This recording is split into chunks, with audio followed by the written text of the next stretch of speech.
Yeah, got to be motivated. Got to be trained. That's we're going to get you up there. You stand up, I'll sit down.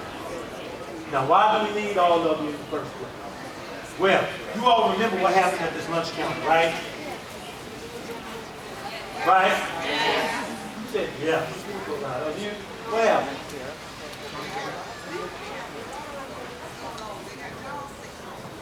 Dogs? I'm not talking about dogs, I'm talking about lunch counter. All right, I'll tell you what, let's start from the beginning. You kept saying they got this, they got that. Who is they? Who's they? What'd you say? All right, yeah. 4 young Negro men who were freshman college students right here at A&T. Now these young men did something shocking. And what they did was what? What? They stayed up all night talking. Now I know that's not exactly shocking for college students to do, but they talked about how Rosa Parks, I think I belong to they talked about Dr. Martin Luther King Jr. changed the ship. They especially talked about 9 students just about their own age. You all remember 3 years ago, those 9 were the first colored students to attend the all-white high school in Little Rock, Arkansas. Well, they talked about what they did. So they walked into this Woolworths at about 3 o'clock in the afternoon, browsed the store, they made a small purchase. And then they went to this lunch counter. What's different about this lunch counter? It's whites only. Whites only lunch counter. They quietly sat down, politely asked to be served. Did they get served? No. Come on, that's an easy one. Did they get served? No. All right, so when they were refused, what did they do? They just kept sitting there, peacefully and quietly. That's it. That's the story. I know it doesn't sound all that shocking, does it? You wouldn't think it would be. It is 1960. Even though the Supreme Court ruled against segregation in schools 6 years ago, today we can't walk into this store that claims to be everybody's store, sit down and order lunch like one of these menus. And you know, it was 5 years ago, Miss Park sat down on that bus in Montgomery, where today we still have the colored stand-up section in the back. And so, these 4 young men, we should all know their names: Franklin McCain, Ezel Blair, Joe McNeil, David Richmond. They did something many of us would love to. My friends and I, we're sick and tired of waiting around for a change of done. You know, when I was about 12 or 13, and the Supreme Court said we could go to school wherever we want, my father looked at me and said, everything's going to change now. Then every day, I walk past this Woolworths, and I know that hasn't come true. So the only thing we can do now is do something. Well, these 4 young men, they did something extraordinary. They went first. They put their bodies on the line for some change. We need folks to go first. All of us take risks, but those who go first and go alone are special. They might get arrested, might get beaten up, maybe even killed. But it just might spark something. And the Greensboro Force sparked something. So that's where we come in. Now do me a favor, I'm going to give these to you all.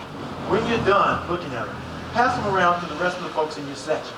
Make sure everybody gets an opportunity to look at them. All right? All right. Please don't lose them. They're the only ones I have. Don't drop them. Don't put them in your bag and try to take them. I know some folks will do that. Now, while we're looking at those, let me ask everybody a question. Do you all think, everybody listening? Is everybody with me? Yes. Yes? Everybody listening? Yes. Do you all think that it's all right for a lunch counter like this to serve one person but not another, solely based on the color of their skin? No. All right, that was not convincing at all. Is everybody awake? Yes. I should have asked that the first time, shouldn't I? You do realize it's important to have a strong opinion on this, right? All right. Do you think it's all right for a lunch counter to serve one person but not another, solely based on the color of their skin? No. That was much better. Much better. What if we do this? Let's say I have a restaurant. All right, I have a lunch counter. And this is what I'm going to do. I'm going to have one lunch counter on this side of the room for Negroes. And then I'm going to have another one on this side for whites. Is that all right? No. That's not all right? No. How come that's not all right? Because it's How come? just wrong. Yeah, what's wrong with it? What's not fair about it? What's not fair about it? Why? Because they're all the same. What did you say? Because we're all the same. No, we're not all the same. Well, no, We're not all I the mean same. We're all different. like your So personality. why can't I separate folks based on that difference? What did you say? What's not equal about it? One treatment may be worse than the other. What if it's not worse than the other? Then is it all right? No. Miss, I asked you a question. What if it's not? Then it's all right? It's still not all right. So what's the reason? What's the problem? I have two lunch counters. One is not better than the other. They eat. And on this side you have black folks. On this side you have white folks. No freedom of choice. What'd you say? No freedom of choice. What do you mean, no freedom of choice? I should be able to choose wherever I want to see. Why should you be able to do that? Because I'm an American citizen. Because you're an American citizen. Miss, I hate to tell you this, but you are not free to do that. No. As a matter of fact, it's interesting that you bring up freedom, because there's one person whose freedom you are not taking into consideration, and that's my freedom. I own this business. And as the owner of this business, I have the freedom and the right to tell you where you can and cannot sit. Yes, I do. It is true. I pay for it with my money. Therefore, as my business, I can tell you. Now, why in the world should I be willing to give up my freedom for you all? You all say you don't like it. I put blacks on this side, whites on this side, and you all have a problem with it. My question is, what's the real problem? What's the issue? What's wrong with me doing this? What did you say? What does that mean? Discrimination. What does that mean, discrimination? I just told you I was. Now, if you don't believe me, I suppose we're at the impact. But I just told you I'm serving everybody equal, the same. You come in any time in my lunch counter, you're going to see the same food, the same service, same prices on the menu. The chairs are the same color, the tabletops are made of the same material, the silver, the plate, the tablecloth, the waitresses are twins. Everything's the same. If I could guarantee you that both sides would be absolutely equal, then would it be all right for me to separate? It still wouldn't be all right? Well, then I need to know what the real problem, because equality isn't the problem. I took that out of the equation. You all state you still have, you just don't feel right about it. My question is why? What's the problem? I want to sit on the lap. What'd you say? I want to sit on the lap. Well, too bad. Sorry. What's the problem? I didn't say I was judging anybody. When did I say that? When did I say that? I never said that. You said that. I never said that. I don't judge anyone. You know what? All I care is you come in and you sit down and you eat. I mean, as long as you're acting all right. But the problem is, it's two lunch counters. And a lot of folks, they say, you know what? If I'm going to come in and eat something, I don't want to sit next to somebody who looks different than me. And by the way, don't think it's just white folks that say that, because there's some black folks that say that too. So this is an easy way for us to solve that issue. If I separate, everybody can still come in and eat and feel comfortable, and then when you're done, you leave, go about your business. I don't have any control over it. But my question is, what's the problem? Well, you don't have to raise your hand. I know I'm dressed up, I'm not a professor. I'm so polite at night. What's the issue? I want to know. What'd you say? What'd you say? My friends are black. Your friends are black. All your friends are black? Yes, I don't believe you for one second. Only reason I say that is because you're sitting next to somebody who He's Jewish. This is so, it's so wonderful. I love it, because everyone who comes here, everyone acts like they're so wonderful and just friends with everybody. Now, what's the word that people use? People are using this word nowadays. Liberal is the word they say. I'm so liberal, look at me. This is what everybody does. But Miss, I want to ask you a question, because you bring something up. And I don't want to deal in hypotheticals, I want to deal in reality. Now you're saying to me that you have some friends who have a different skin color than you. What is the name of one of your friends who has a different skin color than you? All right, you can just give me one first name. How long have you known him? 5 years is a good period of time. You probably have sat next to her plenty of times. You come in here, I want you to imagine this. You come in here with Angelica, you sit down to have a cup of coffee, some hot dog.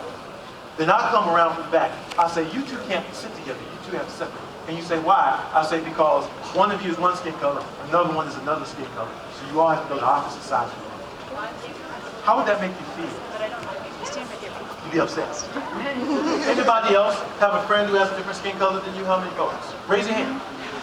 No, come on, don't be ashamed of it. Raise your hand. So stop, put your hands down. Can I show you what you all just did? I said, how many people have a friend who looks different than them? Raise your hand. This is what you all did. You put them down. What's the matter? You don't like your friends? Or is it just me? We're all friends here, all right? How many people in this room have a friend who has a different skin color than you? Raise your hand. Look at that. Beautiful. Look how many folks that is. Now, how would you feel if somebody said to you, you can't sit next to your friend who you came in here with at my lunch counter because you have a different skin color? How would it make you feel? How would it make you feel? Come on, I know some. All right, all right. I tell you what, since you all don't like your friends, obviously. All right, let's take this a step further. Is there anybody in this room today who has a family member who has a different skin color than you? Raise your hand. All right, now I know you all don't like your friends. You're shy when you talk about your friends. But I would think that if you're talking about your cousin, or your niece or nephew, or your aunt or your uncle, or your brother, or your mother, or your child, or your grandchild, that you would actually have something to feel about them. Right. If you walked in here with your grandchild and I said to you, you can't sit next to your grandchild. With your mother and I said, you can't sit next to your mother. You come in with your nephew, you can't sit next to your nephew.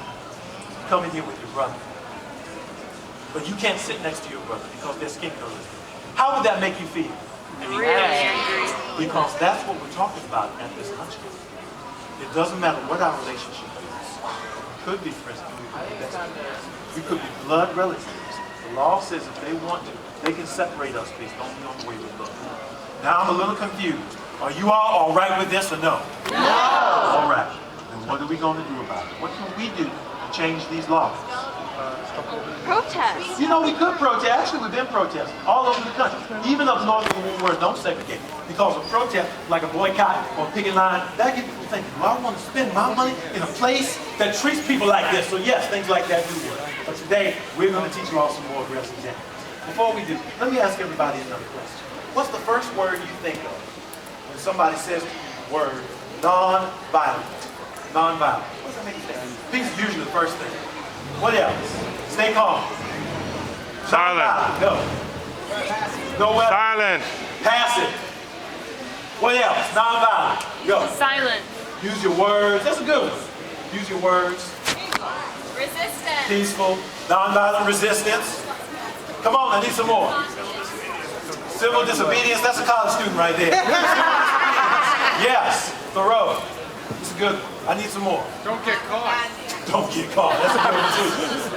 Sometimes you can't help it, but all right. What else? Power. Now you all are missing one of the easiest ones. That's why I keep asking. Dr. King, yes. A lot of people think of Dr. King. Who else do you think of?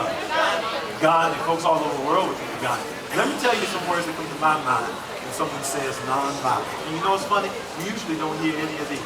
Strong. Yes. Power. Aggressive. Active. How come we don't think of those kinds of words? A lot of people come to these sessions, they say non-violence. That's not for me. Because they think most of us in the movement are these mythical heroes, these self-sacrificing saints who look forward to something love in our hearts, smile on our lips. Well, I can tell you that just ain't me. I'm afraid I have the urge to fight back. But non-violence is a tool, and it is a tool we use because we want to win. We see non-violence as the most effective way to accomplish our goals. Now, speaking of goals, my goal is to make sure nobody steals one of my menus. Does anybody have one? Do me a favor. If you do, can you hold it up like this? Let me count it, please. 1, 2. Don't you walk off with my menu. 3. Where's the last one? Where's the last one? Back here. Back here. Hold it up, please. If you have it. 1, 2, 3, and 4. Listen, if you have a menu in your hand right now, can you come up here and bring it to me, please? Come on. 1, 2, yep, 3, and 4. Perfect. Sir, can you have a seat in this chair, please? Right. Sir, can you have a seat in this chair, please? Pardon me, you all. I'm going to need you all to move out, all right? Thank you. Miss, can you have a seat in this chair, please? Miss, can you have a seat in this one, please? All right. Today, you 4 are going to take the role of protesters at the city. Now, don't be nervous. I'm not going to give you a microphone. I'm not going to put a funny costume on. Matter of fact, what do we do at a sit-in? Sit. That's all you have to do. So you 4 have the easy job. The rest of us have a tough one. We're going to give them a taste of what to expect at a real city. Before we do, the rules. Protesters, there's no physical retaliation, no verbal response, no nonverbal reaction to any kind of attack.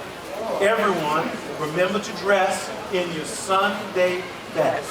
Although men should actually wear clip-on ties rather than these regular ones, yes? And women should not wear pisky rings or high heels. Do not bring anything with you that can in any way be seen as a weapon, not even a pocket picture. And most of all, stay together. Never leave or rise by yourself. We're always much stronger as a group. Now I need you four to think about those things for a moment. Everybody else, will you stand up, please? Please do not touch our protesters today. Do not touch them at all. Do not talk to them. Even if there's someone up here who you know, don't say a word. The only thing we're going to do today is we're going to stand around them and look at them. But that's it. All right? Not a word, not a sound. Come on, you got everyone. Come on up. Come on, folks. Careful, careful now. Just fill in all the space. There you go. It doesn't work without everyone. Come on in. Come on. Do it. If you need more room, there's room to the left and to the right, against the wall. Perfect. Yeah, right. Exactly. Perfect. That's perfect.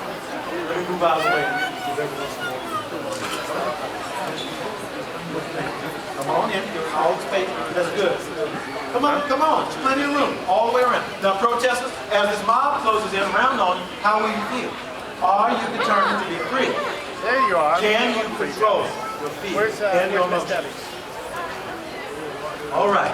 Now what I want you to do is, I want you to imagine, just imagine feeling all these angry stares on the back of your neck.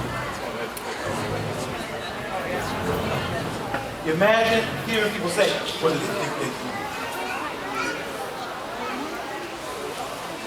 Also, I want you to imagine the Negro women in the kitchen whom you thought would be on your side, but they're saying, you're making the race look bad. Then, folks in the crowd begin to yell at you and call you the worst kind of names you've ever heard. And then some of them begin to touch you, pushing and poking and spitting. And then someone puts their cigarette out on the back of your neck. They might start attacking at any moment. So, what will you do? Can you stay strong? Can you stay focused? Can you stay non-violent?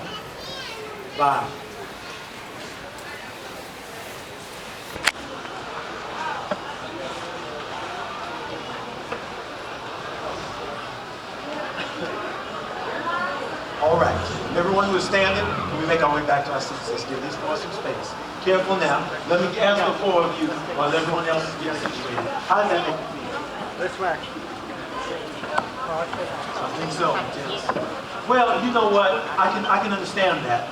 And you want to talk about intimidating. We just practice with their mind. We'll all have to expect much worse than out here in the city. But the same rules apply. And if you follow them, usually you won't be attacked physically. Now, if you are, do not fight back. But do protect your head from being beaten. Protect each other. One thing you can do is you move yourself up against the wall, you curl up, with a tight ball, cover your face as best you can. And what if there is one person who's taking a severe beating? We can all get up and put our bodies between the violence. Imagine, if more people, you see violence more evenly distributed, then hopefully no one will get seriously injured. And in future sessions, we're going to practice some of these techniques. I want to thank you for being so brave. You can go back to the folks now. Let's give them a big hand.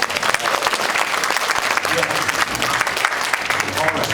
Hey, before we go, I have one more lesson to share with you all. That lesson is on the power of song. Singing is one of our most important nonviolent tactics. So today I'm going to share with you one of my favorite freedom songs. But you know we have a rule about singing. Protest singing ain't like a concert. We're not singing to sound good. We're singing to make our country a better place. So because of that, everyone sings, no exceptions. And if you can't sing, can't carry a tune or hold a note, can't sing at all. And then, what I want you to do is sing louder. All right? And it's real simple. All you have to do for the most part is repeat after me. So we're going to try this. Is everybody ready? Yeah. Yes. All right, repeat after me. I'm on my way. I'm on my way Good.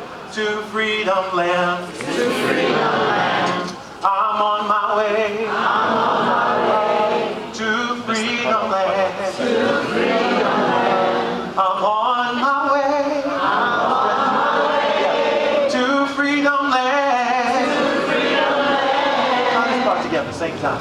I'm on my way, oh Lord, to freedom land. That's a bunch of people not following the rules. How come? How come y'all found the rules? It's easy. All right, I tell you what. Since you're not going to do it, we're going to try it again. And this time, if you don't sing, I'm going to come and embarrass you, all right? Yes. So here we go. Repeat after me.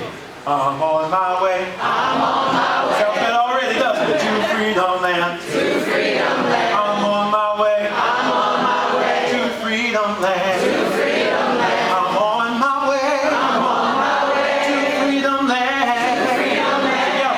I'm on my way. Oh Lord, to freedom land. Let's try another one. I asked my mother. I asked my mother. Come go with me. Come go with me. I asked my mother. Come go with me. Come go with me. I asked my mother. Come go with me. Come go with me. I'm on my way. Oh Lord, to freedom land. That's together. And she don't go. She don't go. Going anyhow. Going anyhow. If she don't go. If she don't go. Going anyhow. Going anyhow. If she don't go. If she don't go. Going anyhow. I'm on my way. Oh Lord, to freedom land. Once again, I'm on my way. I'm on my way. To freedom land. To freedom land. I'm on my way. I'm on my way. To freedom land. To freedom land. I'm on my way. I'm on my way. To freedom land. I'm on my way. Oh Lord, to freedom land.